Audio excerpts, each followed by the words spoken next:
আজকে রাতের মধ্যে হয়তো বা কিছু ট্রাক দিয়ে বা আপনারা কতক্ষণ জাগবেন? আমরা আছি ইনশাল্লাহ, যতক্ষণ মানুষ চায়। ইনশাল্লাহ ইনশাল্লাহ। মানে কেমন ভেবেছিলেন এত সারা মিলবে?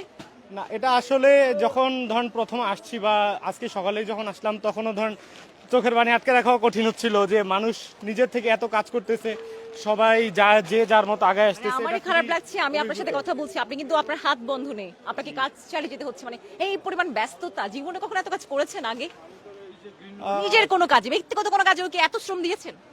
না, ব্যক্তিগত কাজে এত শ্রম হয়তোবা দেওয়া হয় নাই, তবে এখন দেশের প্রয়োজনে সবার প্রয়োজনে দিব ইনশাল্লাহ। এবং এখানকার অধিকাংশ আপনি যাদেরকে চেনেন, আপনার যারা ব্যাচমেট, আপনার যারা শিক্ষার্থী বন্ধুরা, সবাই একই অবস্থা না? ঘরে হয়তো বা এক গ্লাস জলও তারা ঢেলে খায় না। হ্যাঁ, আসলে এটা মানে অনেকটাই অবস্থা, যেন আপনি দেখতে পাবেন অনেক সাধারণ মানুষ, শিক্ষার্থী সবাই অংশগ্রহণ করতেছে। সব পেশার মানুষ আমি দেখছিলাম। বুথের সামনে তো ভলান্টিয়ারদের লাইন, যে আমি ভলান্টিয়ার হতে চাই।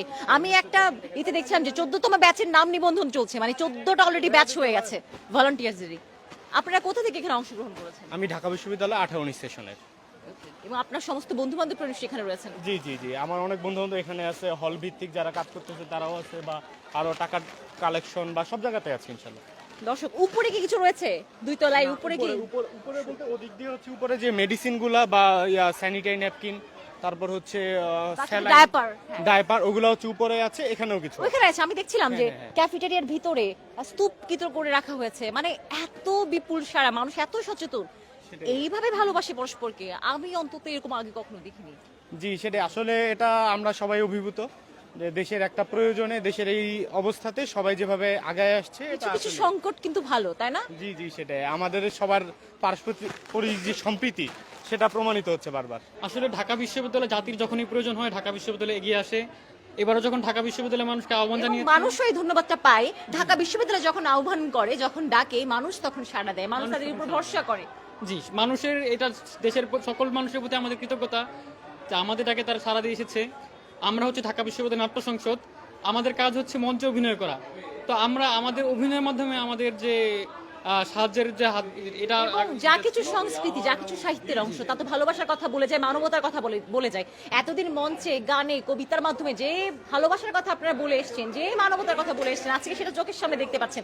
এটা তো মঞ্চ, এর থেকে বড় কোনো মঞ্চ তো পৃথিবীর কোনো মঞ্চ হতে পারতো না।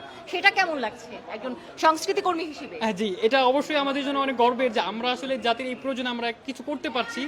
যে ওই যে যারা ওই মানবতার জীবনযাপন করছে, তাদের যদি আমরা সামান্য হলেও একটা সুন্দর জীবন উপহার দিতে পারি, সেটাই মনে হয় আমাদের জন্য সফলতা হবে। আপনারা দেখতে পাচ্ছেন এই পাশে আমাদের নাটকের রিহার্সাল চলছে। আগামীকাল নাটমণ্ডলে আমাদের একটা শো আছে, যেখান থেকে প্রাপ্ত সমস্ত অর্থ বন্যার্থীদের মাঝে বিতরণ করা হবে। কয়টায় হবে নাটমণ্ডলে সেটি?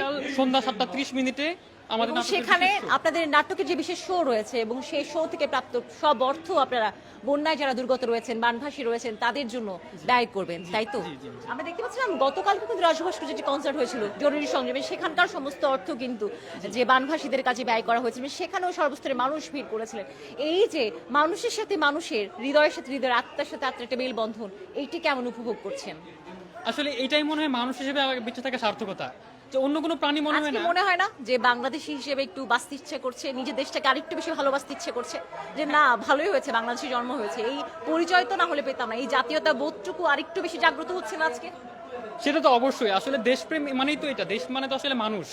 আমরা একজন বাঙালি হিসেবে আরেকজন বাঙালির পাশে দাঁড়াচ্ছি, একজন মানুষ হিসেবে আরেকজন মানুষের পাশে দাঁড়াচ্ছি, একজন দেশের নাগরিক হিসেবে, একটা মানুষ হিসেবে। এর চেয়ে বড় আর কি হতে পারে? এর চেয়ে বড় আমার মনে হয় না একজন মানুষ হিসেবে কিছু হতে পারে কখনো। যেটা আমরা আসলে সবাই মিলে যেটা করছি, সবাই মিলেই বাংলাদেশ, একা একা দেশ হয় না, সবাই মিলেই আমরা একসাথে।